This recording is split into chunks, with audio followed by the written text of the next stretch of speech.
Bom,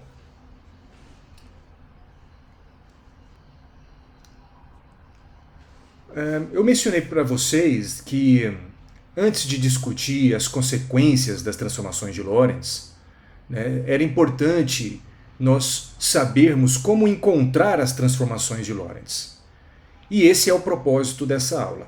Né? Nós vamos deduzir as transformações de Lorentz. Né? Se alguém chegar para você na rua e perguntar como que você obtém as transformações de Lorentz, com essa aula você será capaz de explicar. Né? E como eu já mencionei em outro momento, vou colocar uma figura.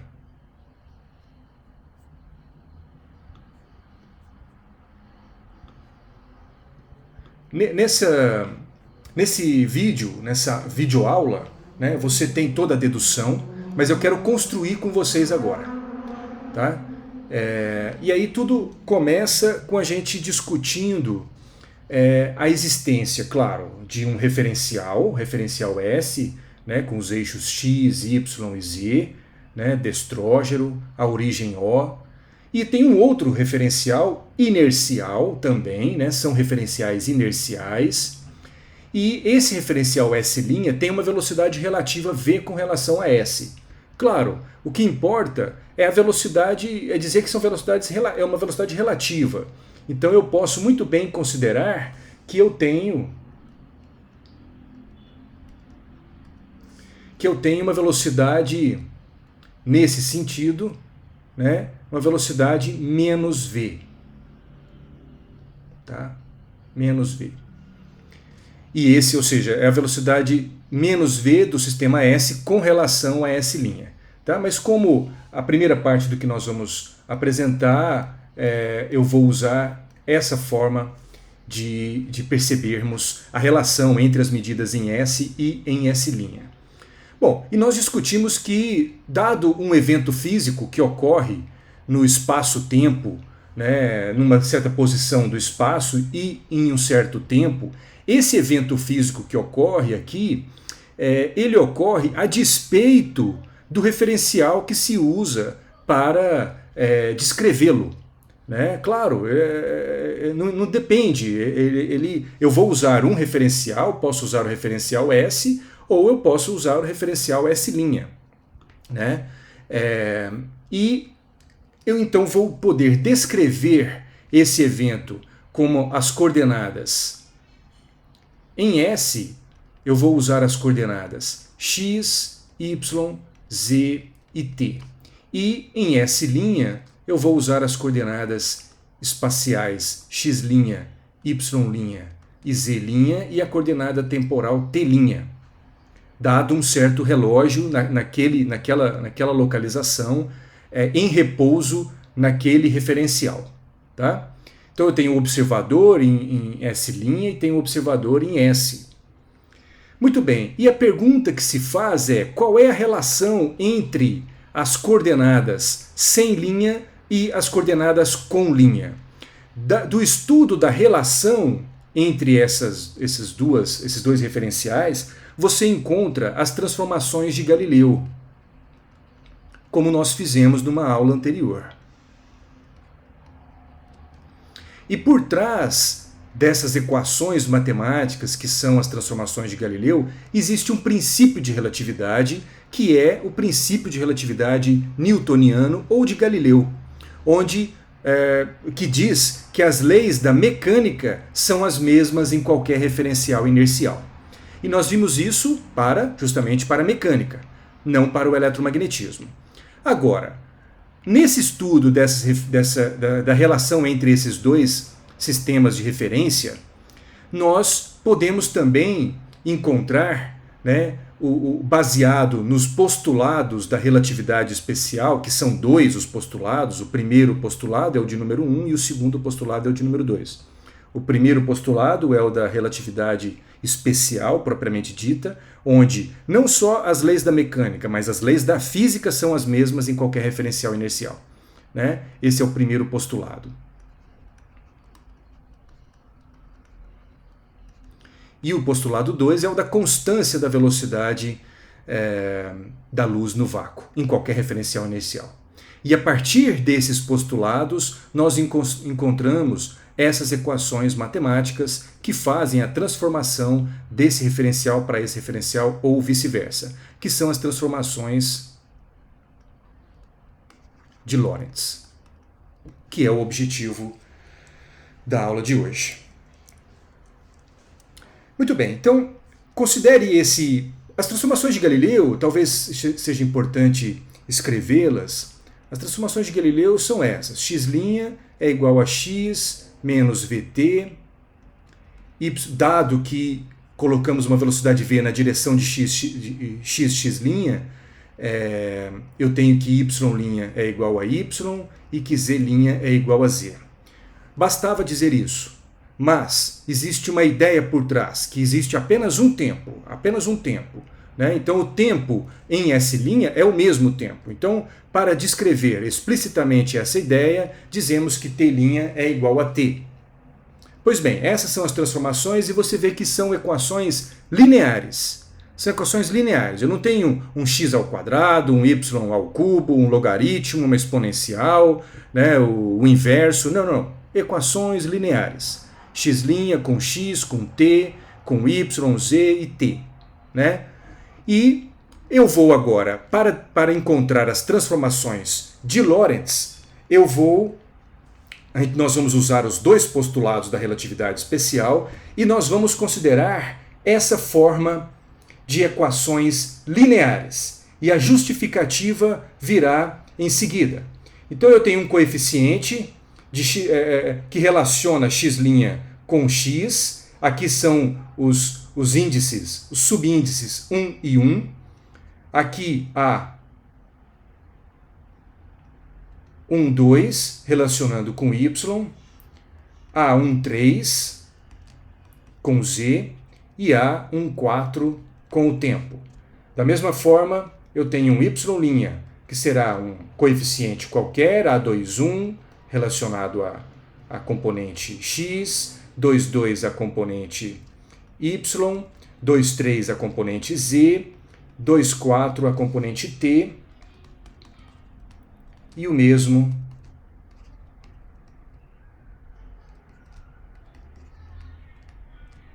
para z', em função de x, y, z e t. E por último, eu também vou, dado que agora, nesse contexto que nós estamos trabalhando, né, diante esses postulados para deduzir as transformações de Lorentz, o tempo não mais é absoluto, nós vamos pensar que ele pode ter uma dependência com as outras coordenadas.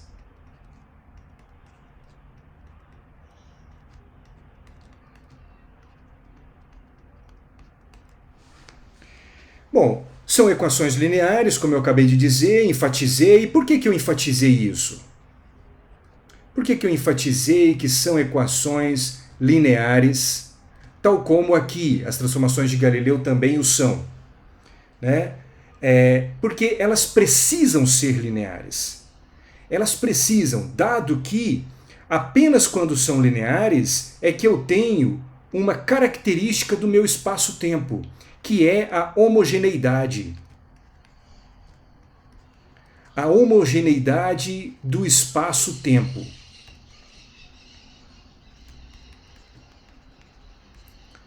Todos os pontos no espaço e todos os instantes no tempo são compatíveis. Não existe uma região do espaço que é preferencial, que tem uma prioridade, que teria uma importância maior do que outra região. Todas são iguais, são homogêneos. Né? Existe uma homogeneidade do espaço-tempo. E eu vou ilustrar isso colocando um exemplo para intervalos, para distâncias no espaço e também para intervalos no tempo. Será totalmente similar. Será similar. E mais uma coisa, nessa figura que foi aqui apresentada, nós temos uma consideração a ser feita para simplificar. A simplificação é a seguinte: No instante em que as origens O e O' são coincidentes, né, as origens do sistema S e S', quando elas são coincidentes, os relógios de cada observador do que está em S e do que está em S', o relógio de cada um deles será zerado, irá marcar zero. Né? Então, no instante em que a posição O é O', eu tenho que o instante T é igual a T' e isso vai ser zerado. Tá bom? Então, quando isso aqui não é zero, isso aqui é O, esse é o zero. Quando eles estão zero, eu zero no instante em que eles são coincidentes. Isso terá um aspecto que simplificará nossas contas. E agora sim, vamos discutir o porquê que eu preciso ter equações lineares para garantir a homogeneidade do espaço-tempo. Veja o seguinte exemplo. Se não fossem lineares, caso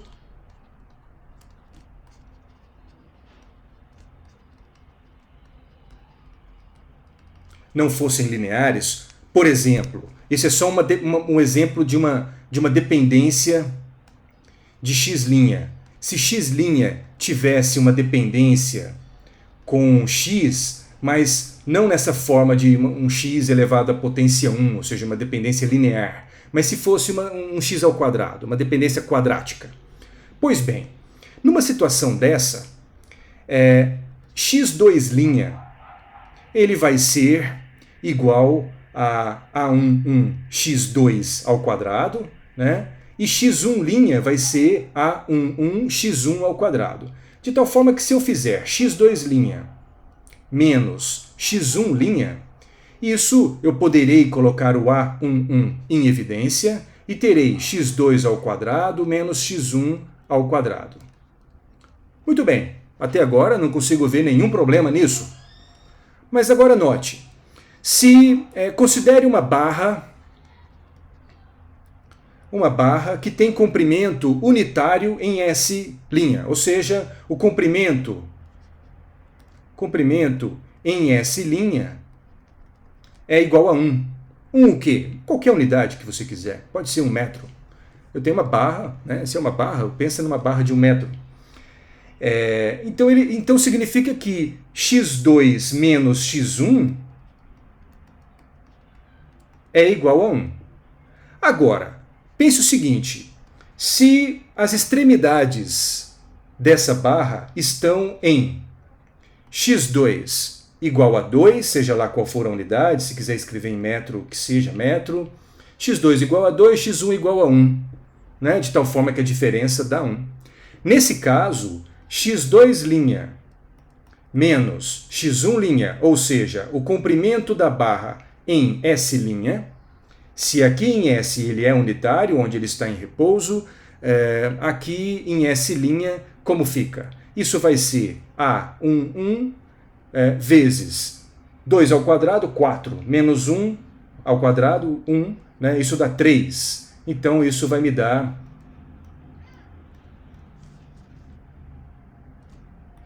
3A11. Agora, se ao invés de considerarmos esses pontos do espaço, imagine que consideramos que x2 se encontra em 5 e x1 em 4. De tal forma que 5 menos 4 ainda é 1, ainda é uma barra de comprimento unitário.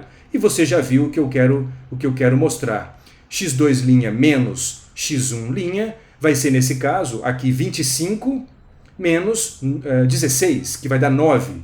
9A11. Quem é A1 não importa, é um parâmetro. Nós queremos encontrar esses coeficientes todos. Nosso objetivo na aula vai ser encontrar esses 16 coeficientes. Né? Mas considere que eu tenho essa dependência, né? Então é um coeficiente qualquer que faz a constante de proporcionalidade entre x' com x². E claro, x' pode ter todas as outras dependências. Eu estou analisando essa dependência exclusivamente. E aí eu tenho resultados distintos. Isso não pode. Isso indicaria que o comprimento em S',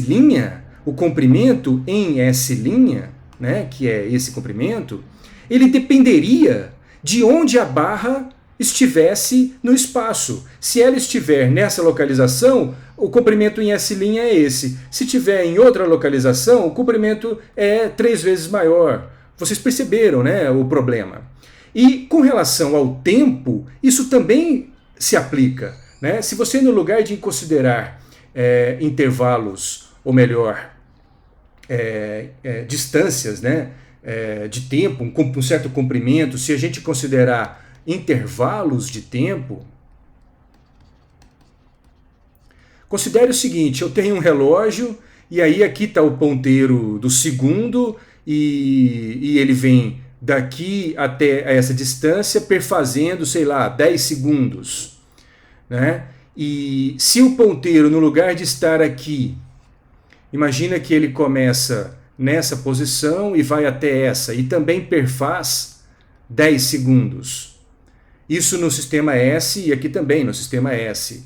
E aí, eu fazendo a análise para S', dado que o espaço-tempo, o tempo no caso em particular aqui, dado que o tempo não é homogêneo, ou seja, se eu não tiver uma equação linear que relaciona os intervalos de tempo, eu teria uma resposta para essa situação, mesmo sendo 10 segundos, e uma resposta distinta para essa situação. Ou seja, a depender de onde o ponteiro do tempo do relógio está apontando, a resposta seria diferente. E claro, eu aqui dei o exemplo de um relógio, para ficar bem, né, enfatizado o problema, mas pode ser o número, né, pode ser um relógio digital e é um número, simplesmente um certo intervalo de tempo entre um certo instante e outro.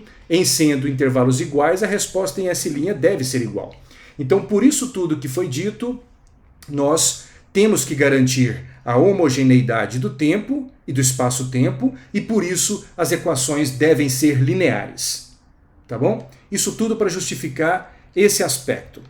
Agora, no lugar de escrever essas 4 equações dessa forma, o que eu vou fazer é escrever o seguinte. Eu vou escrever um vetor que vai ser x', y', z' e t', desculpa, isso aqui é t',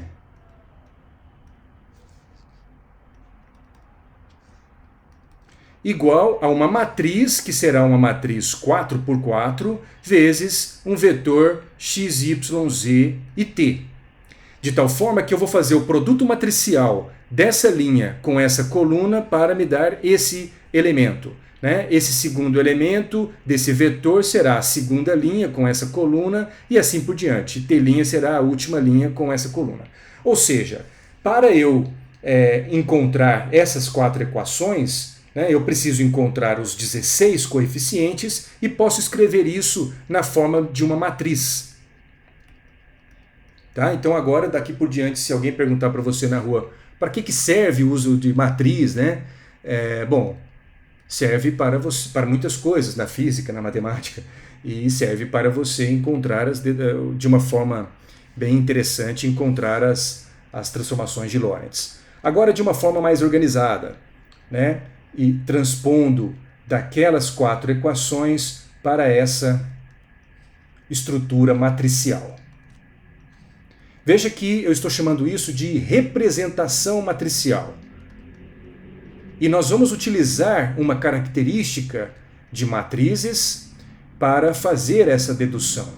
Então, por isso que eu estou introduzindo essa forma de derivar as transformações de Lorentz. Derivar no sentido de encontrar, né?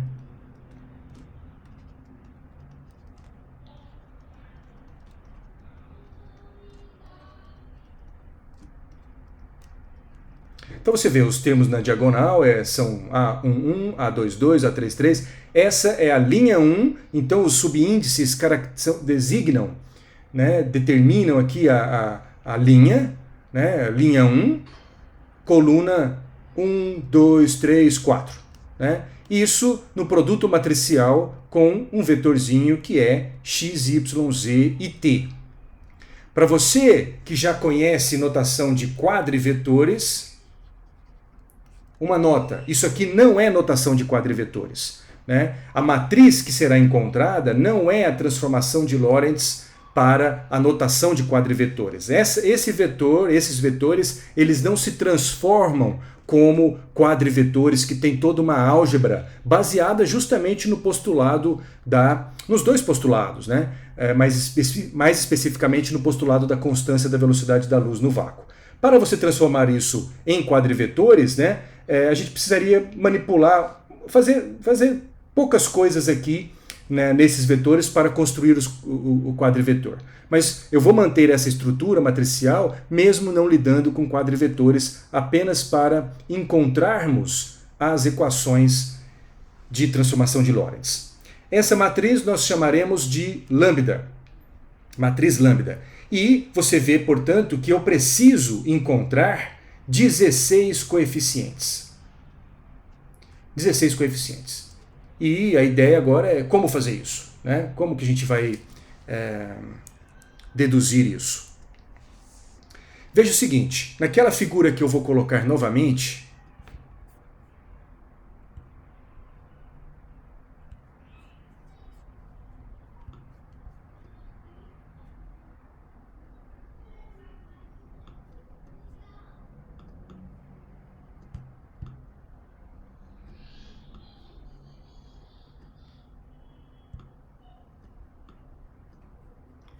nessa figura, eu vou apagar isso aqui porque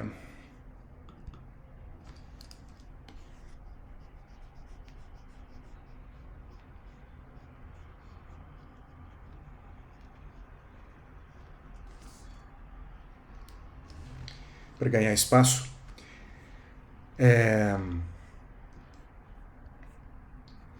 Nessa figura, nós vamos primeiro considerar o seguinte: O', a origem do sistema S' se move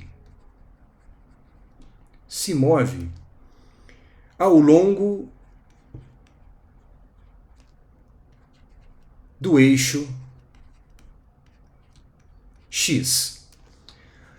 O eixo X', ele sempre fica coincidente com o eixo X, ou, em outras palavras, a posição no espaço de O', x, y, z, tem uma transformação na sua coordenada x, porém o y' continua sendo igual a zero, que é igual ao y0 de onde ele começou, né?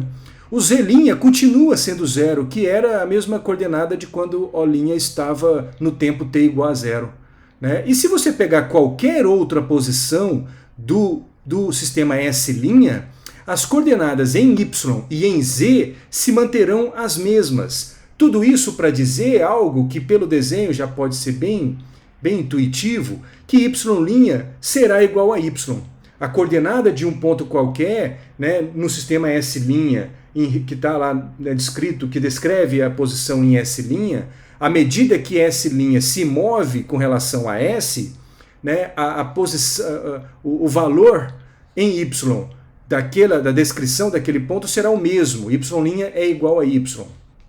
E o mesmo para z. Z' é igual a z. E mais, eu tenho também que x', esse muda.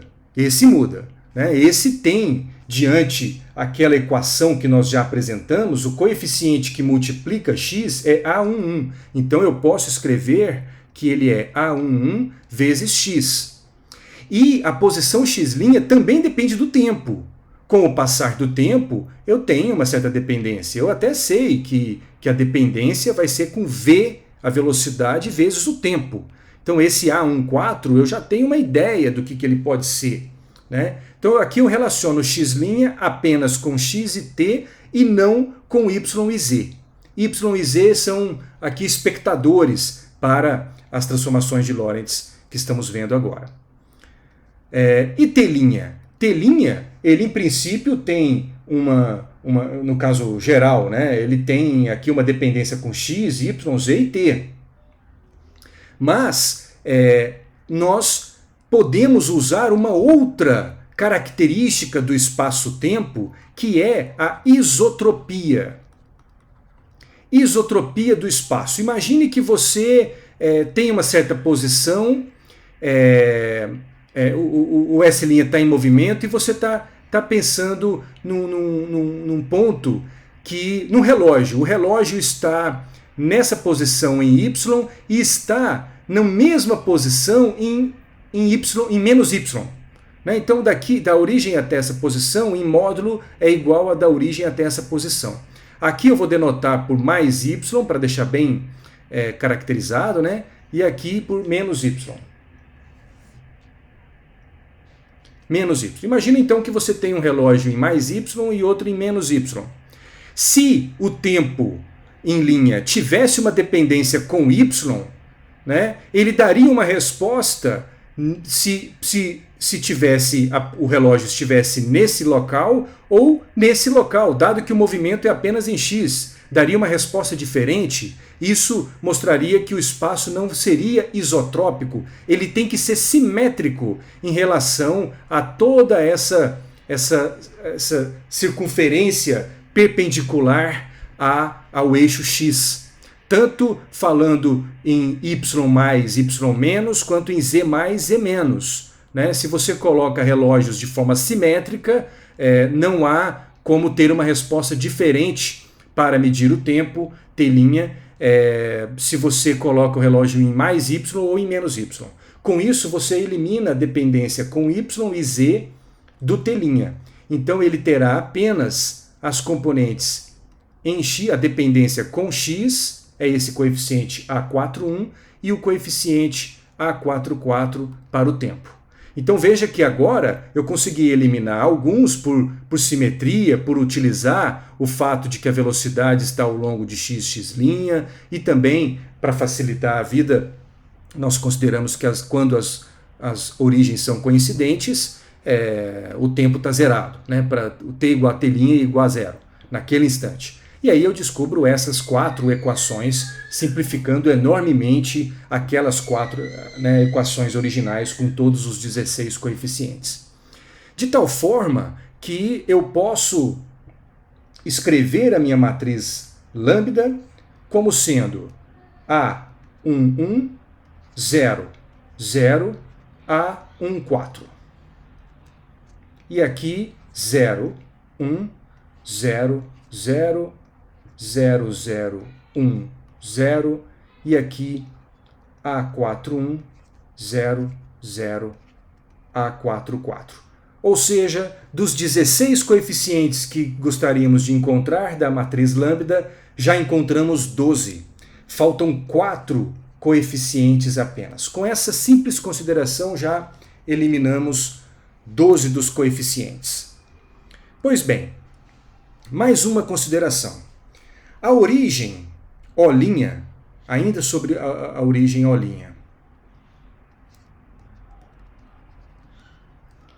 A origem O', ela tem que coordenadas? Bom, ela tem coordenadas, claro, y' igual a 0, z' igual a 0, mas o que me importa agora é que x' é igual a 0. Ótimo. E transcorrido um certo tempo t,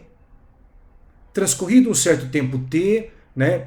Claro, se eu estou falando t é medido por s, a posição x da origem O', né? Onde que está a O' agora? Medida por x. Você tem que perceber o seguinte, quando eu escrever, quando eu denotar as coordenadas com linha, significa que são medidas feitas no sistema S', com relação à origem O'. Quando eu escrevo coordenadas sem linha, significa que eu estou medindo com relação à minha origem O. Né? Então é a posição da origem O' transcorrido um certo tempo t com relação a O. Bom, se o tempo transcorrido foi t e a velocidade entre eles é v em módulo, né? Então eu tenho que x vai ser igual a vt. né? No instante t, a posição da origem O' medido com relação a S vai ser x igual a vt. Pois bem, e dado que nós encontramos essa equação, né, que x' é igual a A11x mais A14t, eu vou substituir para esse caso da origem O', né, que medida, mesmo no instante t, medida com relação a S', ela é sempre zero, em qualquer tempo, né, qualquer tempo. Medido com relação ao próprio S', ela é a origem de O', então sempre tem zero. Né? Então, usando essa equação, substituindo x' igual a zero aqui, eu obtenho, no lugar de x vai ser vt, mais A14 tempo, t. Com isso, eu já consigo determinar quem é A14 em função de A11. A14 tem que ser igual a menos A11v, tá bom? A14 sendo menos A11v, substitui aqui, isso vai cancelar um com o outro e vai dar zero. Tá? Então eu já encontrei mais um coeficiente, né? Ou melhor, eu já encontrei, agora eu terei apenas 3 coeficientes a serem encontrados, mas ainda serão 4 elementos de matriz a serem determinados. Né? Eu só posso escrever que a minha matriz lambda, no lugar, eu vou aproveitar, pessoal, e no lugar de A14, na mesma estrutura da matriz, eu vou escrever menos A11v. Ou seja, são 4 elementos de matriz ainda por serem descobertos, né, determinados, mas são apenas 3 coeficientes. 3 coeficientes, ótimo. Com 3 coeficientes eu acho que a gente já consegue resolver esse sistema. Tá? E é o que eu vou colocar inicialmente para vocês agora, e depois eu vou mostrar uma outra forma de conduzir esse problema que vai ser muito interessante e vai agregar no nosso conhecimento. Muito bem, a ideia agora é a seguinte.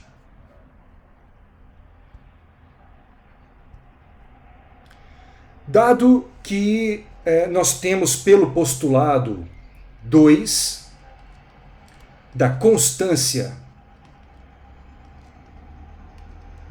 da velocidade da luz no vácuo, c, né? A luz no vácuo tem o mesmo valor em qualquer referencial. Então, eu posso pensar o seguinte, no sistema S, se você acender uma luz, né, no instante t igual a zero, né, esse é o meu sistema S, aqui são os eixos x, y e z.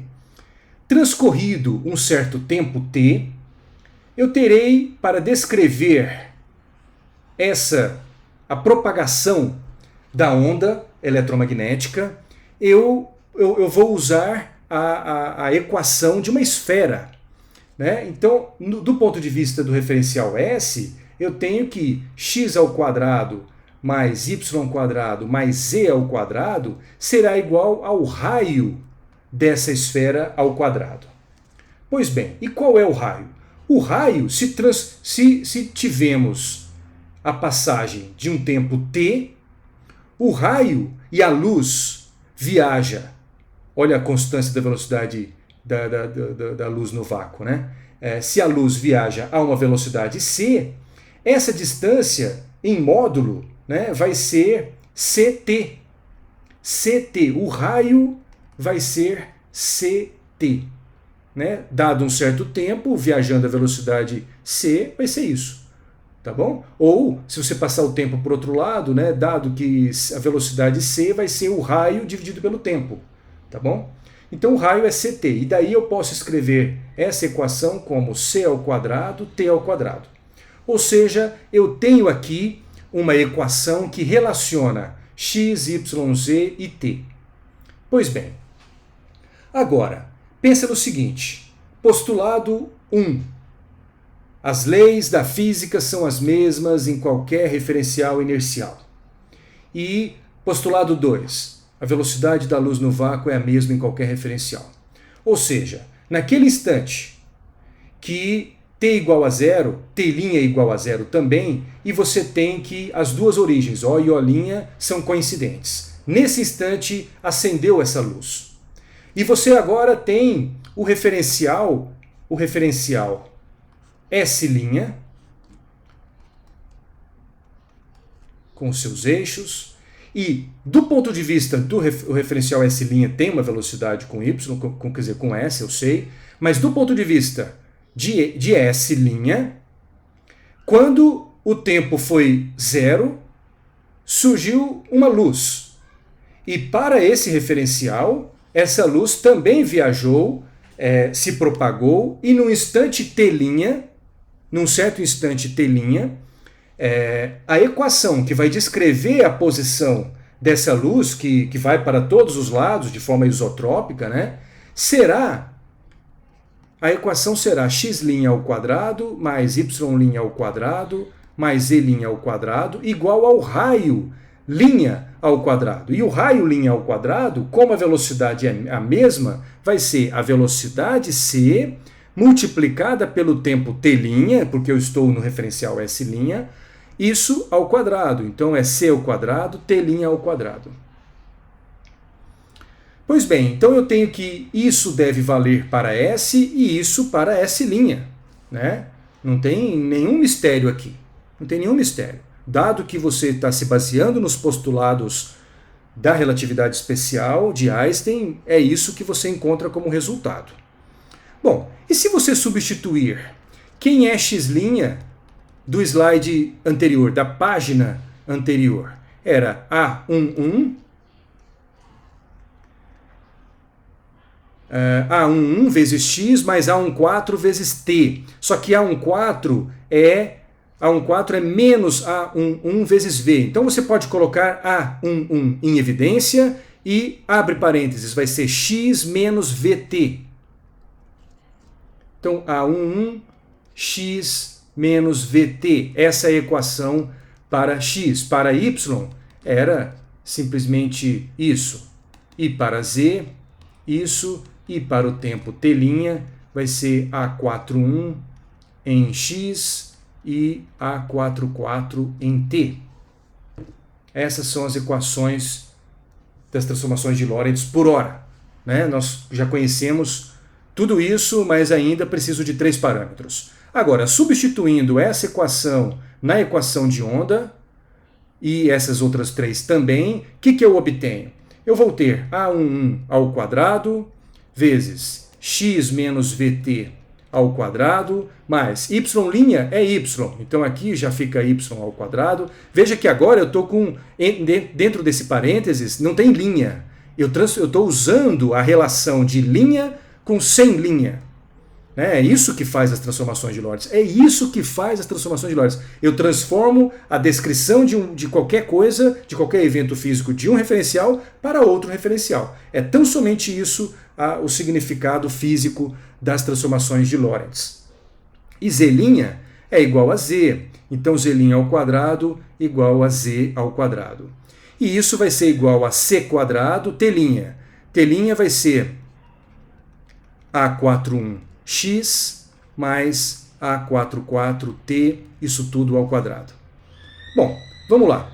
Vou colocar tudo que depende de x ao quadrado aqui. Eu vou ter o termo A11 ao quadrado vezes o x quadrado. Eu também vou ter desse lado, quando eu quadrar esse parênteses, eu vou ficar com c quadrado vezes A41 ao quadrado também com x quadrado. Passo ele para o outro lado, vai ficar com o sinal menos c quadrado A41 ao quadrado, multiplicando x quadrado. Aqui eu repito, é trivial. Agora eu vou ter um termo cruzado, que vai ser x com t. Olha isso, que estranho isso aí, né? Eu vou ter o termo cruzado, que vai ter o sinal, o número 2, né? 2 vezes.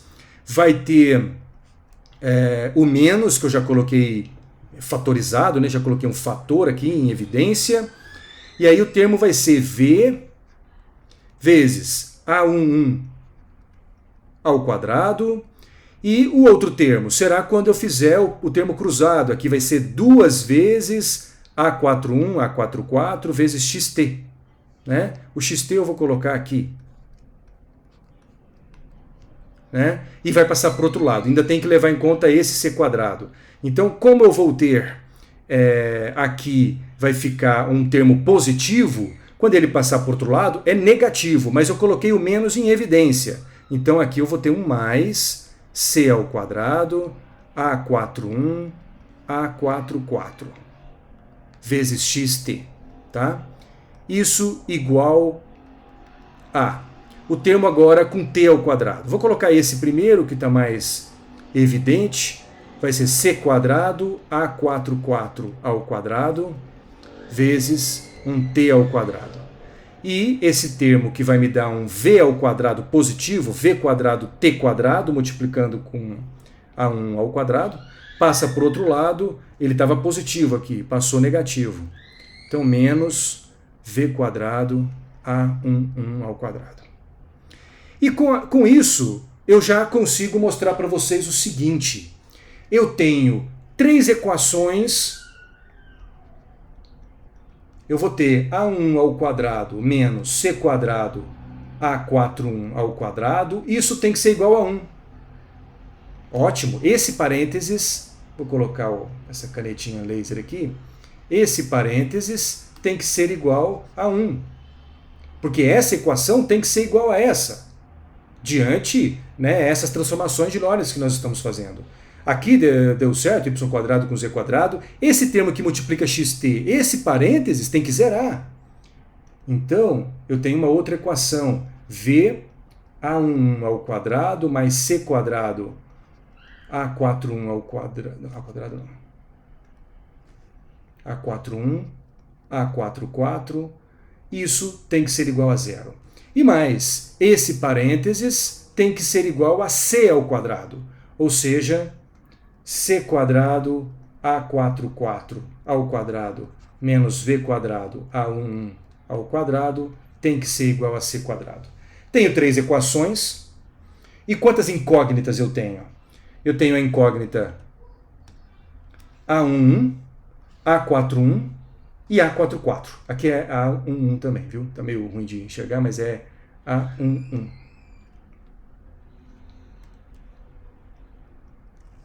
Que vem desse termo. Tá? O 2, claro, como está igualando a zero, eu já esqueci do menos 2 aqui. Tá? É o parênteses que tem que zerar. Não é? Então eu tenho aqui 3 equações e 3 incógnitas. A11, A41 e A44. Tá? E é possível, então, você resolver isso facilmente.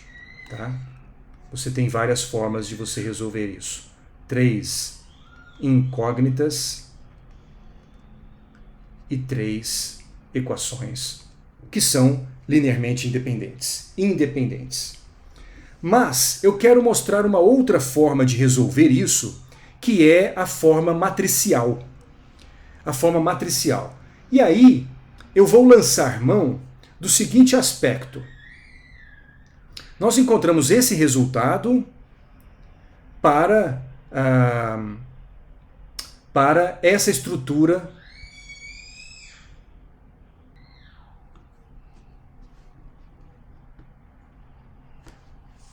ótimo. Então veja, pensando o problema dessa forma, nós chegamos naquelas equações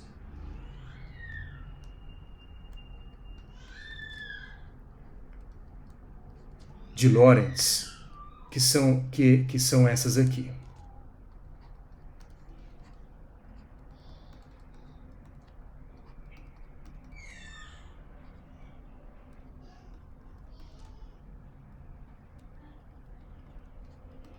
Quero enfatizar, esses 3 coeficientes já podem ser determinados utilizando o postulado da constância da velocidade da luz em qualquer referencial, né, e já poderíamos resolver. Eu quero resolver de uma outra forma que me parece ser bem didática e nos trará uma compreensão mais profunda ainda, né? Então eu posso pensar esse problema dessa forma, ou se não, eu vou rabiscar esse vetor e vou pensar que é o S que tem uma velocidade nesse sentido, ou seja, uma velocidade menos v, né, para esse lado. Tá? E dessa forma, eu posso também buscar uma matriz de transformação das coordenadas sem linha com as coordenadas com linha, tal qual fizemos para obter essas transformações aqui. Tá? Então, o objetivo agora vai ser encontrar quem é x, y, z e t em função de x', y', z' e t'. E esses coeficientes são distintos daqueles. Eu vou chamar de B.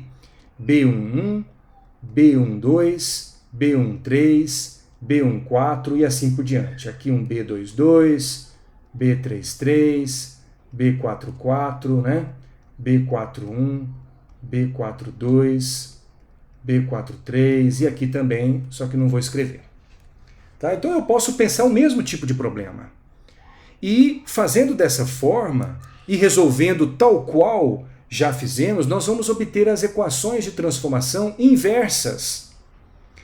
E vai sobrar, tem algumas mudanças, né? Mas vai sobrar 3 coeficientes também a serem determinados. Tá? E é o que eu vou fazer agora em seguida, mas de uma forma muito acelerada. Agora, note que eu tinha já obtido aquela relação que era de x' com y', z' e t'. Essa era a minha matriz, é a minha matriz lambda, em função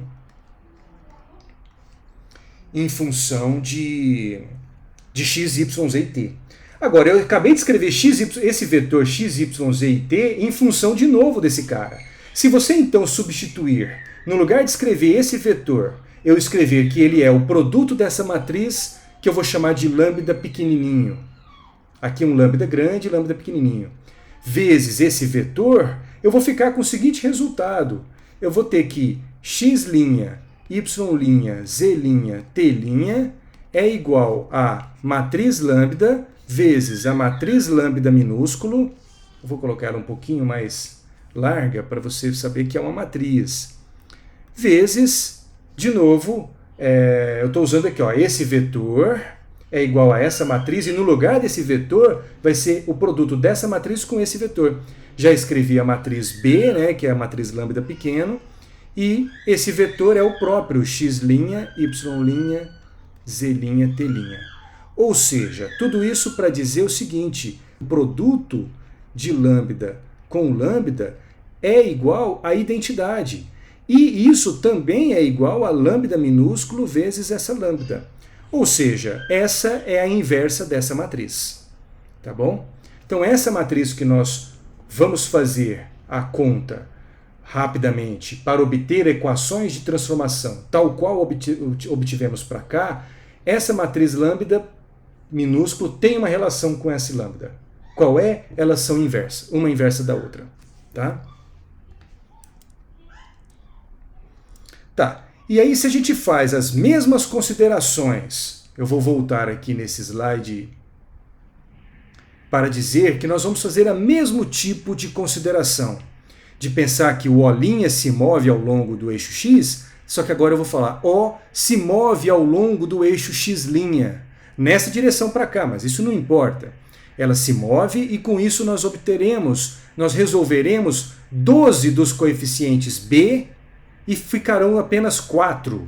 E depois, analisando fazendo esse exercício, nós obteremos que eu só preciso, para determinar os 4 elementos de matriz restantes, eu preciso apenas resolver 3 coeficientes. E de novo, teremos 3 equações e 3 incógnitas para resolver. Mas não é isso que eu quero fazer agora. né? O que eu quero resolver é o seguinte. A minha matriz lambda maiúsculo, ela ficou sendo igual a A1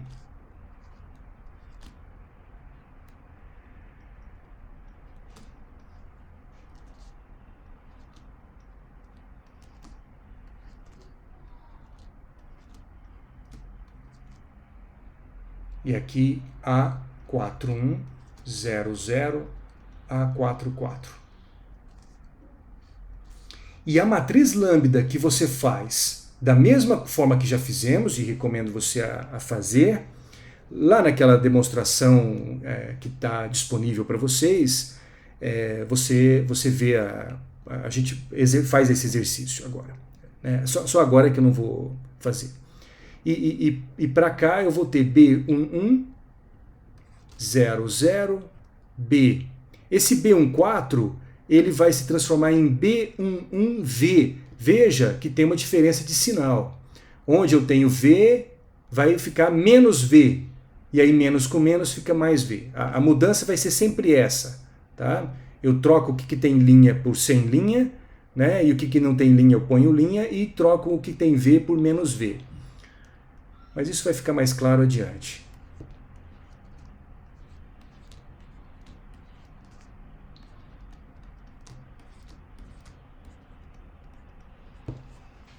Pois bem, agora eu posso relacionar essas duas matrizes, dado que eu sei que uma é a inversa da outra.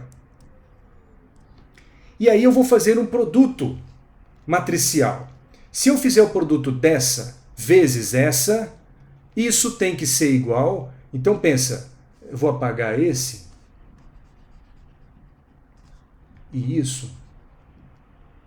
Saiba, isso daqui é a minha matriz lambda maiúsculo e eu vou fazer o produto dela com a matriz lambda minúsculo, que são as transformações de Lorentz inversas, e o resultado disso é a identidade, dado que nós já vimos que lambda lambda é igual à identidade, tal como lambda lambda.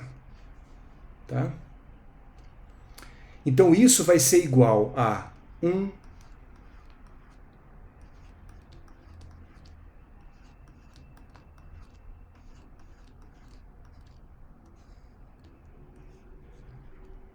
que é igual à matriz identidade. Ou seja, se você pegar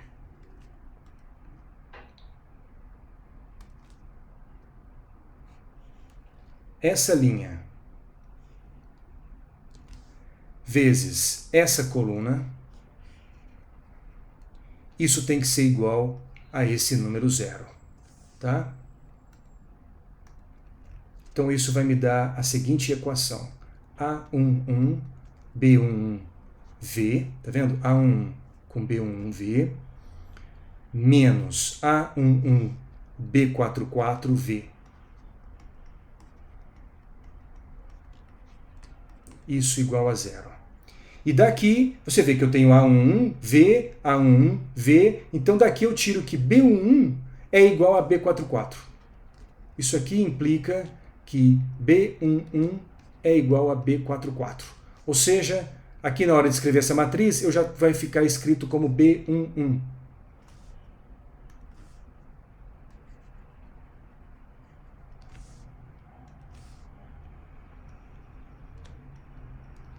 Ou seja, só tem dois coeficientes agora. E se eu fizer da mesma forma, só que agora eu vou fazer o produto, agora eu vou pedir uma consideração para vocês, que eu vou fazer o seguinte. Eu vou fazer como se eu tivesse na ordem de lambda minúsculo vezes lambda. E isso vai ser igual a essa identidade de novo. Então exercita comigo aqui. Pensa que essa matriz está à esquerda e essa daqui está aqui à direita. De forma que eu vou fazer o produto da primeira linha com a quarta coluna. Então vai ser o produto matricial dessa forma, multiplicando aqui. Tá? E isso me resultará em B11 vezes esse cara, então vai ficar menos A11B11V, e B mais, né, B11V vezes A44V. É isso? B11V vezes A44. E isso vai ser igual a esse elemento de novo, 0. E isso implica em quê? Veja que aqui eu tenho B11V, aqui também tem um B11V. Isso, para todo valor de B, né, eu tenho que ter que A44 será igual a A11.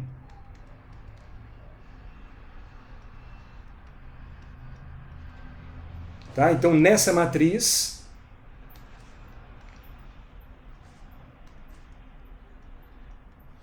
de tal forma que agora eu só tenho 2 coeficientes. Mas a gente continua. E com essas matrizes que nós acabamos de encontrar, eu vou de novo fazer, agora vai ficar muito fácil, você vai ver, eu vou fazer o mesmo raciocínio de escrever essa equação de onda para S e essa equação de onda para S'. Tá? Então eu vou fazer a mesma coisa que já fizemos, só que agora levando em conta que eu sei. Vamos fazer o seguinte, eu vou aproveitar esse slide. Né? No lugar do A44, eu descobri que ele é igual a A11. Isso vai significar, só por questão de sanidade mental, eu vou também apagar aqui e aqui, mesmo que não fosse gerar muita dúvida, ou nenhuma dúvida. Mas eu quero nesse resultado final, né, essa última equação, perceber o seguinte. Agora eu tenho, como já foi dito, 2 incógnitas apenas e tenho até mais equações. Mas agora, nessa forma que estão essas equações, elas de fato não necessariamente são equações linearmente independentes, né? Mas eu terei essa equação aqui, A11 menos C ao quadrado de A41 ao quadrado igual a 1. Eu terei também a velocidade A11 ao quadrado mais C ao quadrado A41, e aqui será A11, igual a 0, e terei essa equação C quadrado A11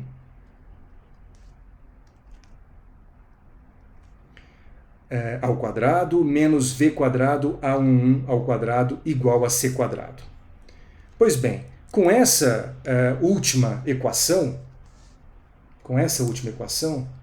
como que eu posso fazer, hein?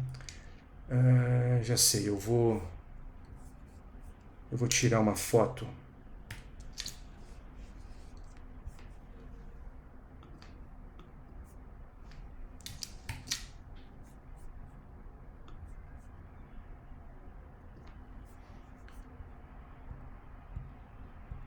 Aí vamos para uma outra página.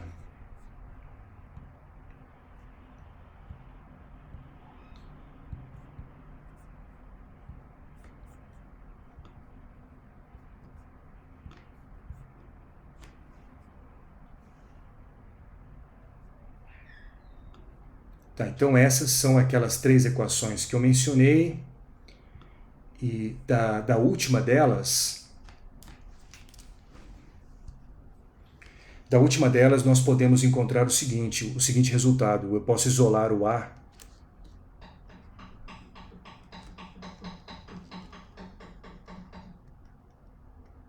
A1 ao quadrado, né? Bom, vamos lá fazer. Vai ficar C quadrado menos V quadrado igual a C quadrado. De tal forma que A1 ao quadrado será C quadrado dividido por C quadrado menos V quadrado. Tá? E aí eu posso dividir C quadrado no numerador e no denominador, de tal forma que isso vai ficar 1. Estou dividindo esse cara por C quadrado e esse denominador também por C quadrado. E aí isso me resulta nesse termo. Tá? E aí eu posso convencionar, né, eu posso chamar a raiz de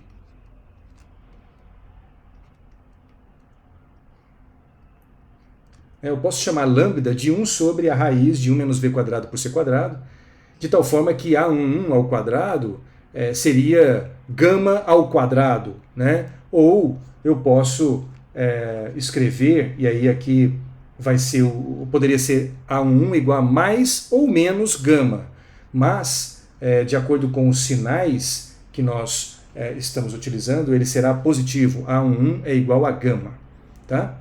Então A11 que é igual a esse cara, né, A1 ao quadrado é igual a esse cara, se gama é definido como sendo isso, vai ser A11 igual a gama ao quadrado, e A11 vai ser igual a gama. Agora, usando que A11 é igual a gama, eu posso usar isso nessa equação, nessa segunda equação, e obter o seguinte, que A41 vai ser igual a, passou para o outro lado, né, menos V A1 ao quadrado, divide por A1, esse cara, e divide por C quadrado. Então isso vai ficar menos A11 vezes V dividido por C ao quadrado. E A1 é gama. Então eu escrevo que A41 é igual a menos gama V por C quadrado. Esse sim que eu queria evidenciar. Tá? E aí agora, usando aquela notação da matriz que nós encontramos, a nossa matriz lambda, ela tem os seguintes termos. Lembra que esse primeiro aqui era A11, então ele é um gama. 0, 0. Aqui era menos A11V, então é menos gama V. Aqui não muda nada.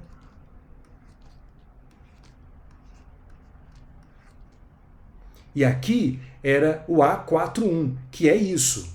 Então é menos gama V por C quadrado.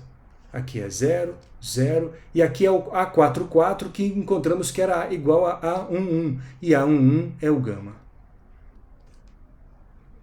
Essa é a nossa matriz lambda. E podemos, da mesma forma, encontrar quem é a matriz lambda minúsculo. É a inversa dessa.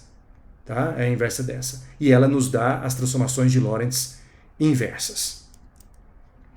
Bom, com isso, nós temos que, voltando para o primeiro slide, para a primeira página, ou segunda, não, para a primeira mesmo, nós encontramos todos esses 16 coeficientes. Né? Aqui está escrito na forma de equações, e nós vimos que eu posso escrever isso na forma de uma matriz. Agora, reescrevendo essa matriz que acabamos de escrever no formato de equações, nós vamos ter o seguinte. X' é gama vezes x. Né? O x' vai ser gama, porque, olha, lembre-se, aqui são as coordenadas com linha, igual a essa matriz lambda, vezes as coordenadas sem linha. Tá? Então, o x' vai ser o gama vezes x, menos gama vezes o tempo. Que é tempo. Põe gama em evidência, vai ficar assim. Y' é igual a y, z' é igual a z, e t', vamos lá. Acho que eu não falei, né? Aí o x' vai ser gama vezes x, menos gama v vezes o tempo. E o t' vai ser essa linha vezes essa coluna. Vai ser menos gama vc quadrado vezes o x, mais gama vezes o tempo t. Eu vou escrever esse gama vezes o tempo t primeiro. E veja que ambos os termos terão gama, tal qual aqui, né? Ambos os termos têm gama. Aí eu pude escrever o gama em evidência. Aqui também vou escrever o gama em evidência. O primeiro termo vou colocar o tempo. E o segundo será menos v por c quadrado vezes o x. Essas são as famosas equações de transformação de Lorentz. E agora você sabe deduzir. Né? Na mesa do bar, se você pedir um papel lá, o guardanapo, você consegue, em poucos minutos, né, demonstrar isso, tá bom? Mas isso depois que acabar a pandemia, claro. Eu tenho que escrever que gama, esse sim é gama, é igual a 1 menos v quadrado por c quadrado na raiz.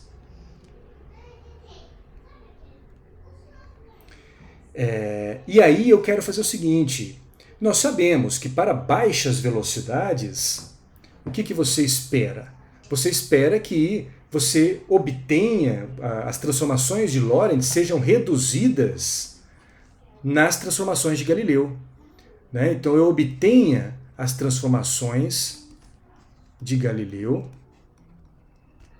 que são... Opa!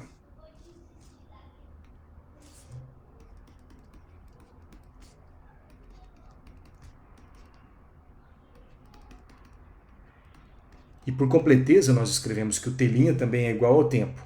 Né? Então é isso que eu espero para baixas velocidades. E o que é baixas velocidades? Bom, é quando eu tenho que V por C é muito menor do que 1, né? Claro, V por C vai ser igual, maior ou igual a zero. Então quando você coloca V por C igual a zero, ou V por C muito, muito próximo de zero, né?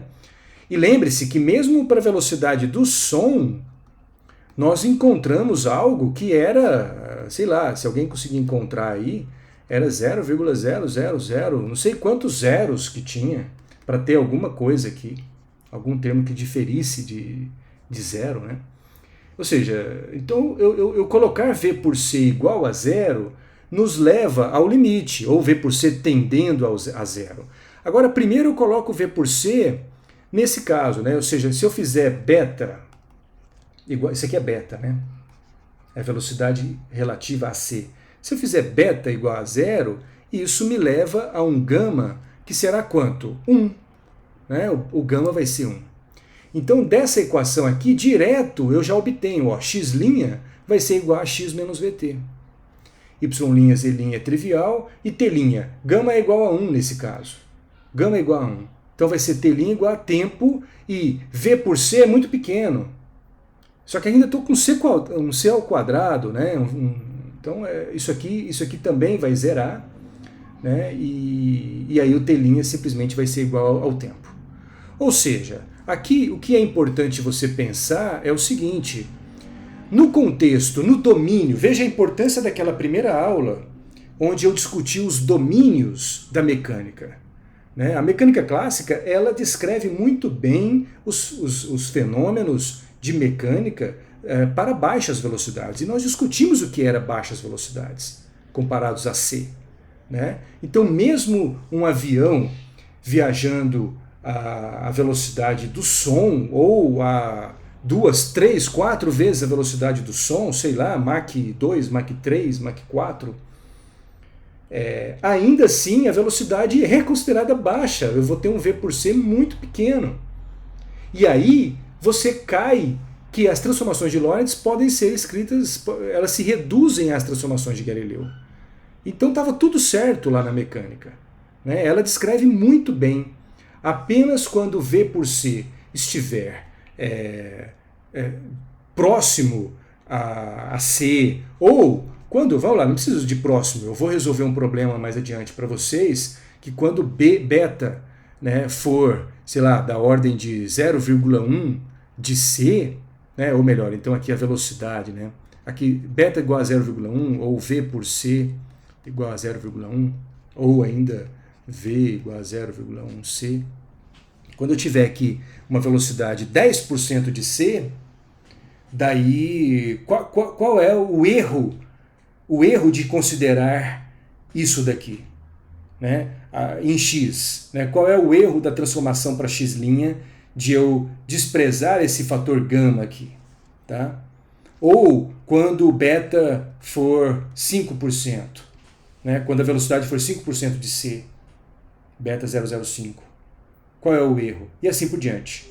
Então a gente pode fazer essa análise e vocês vão ver que é uma boa aproximação você usar as transformações de Galileu para valores de beta, sei lá, menores do que isso. Claro, sempre a depender da precisão com que você precisa encontrar as coisas.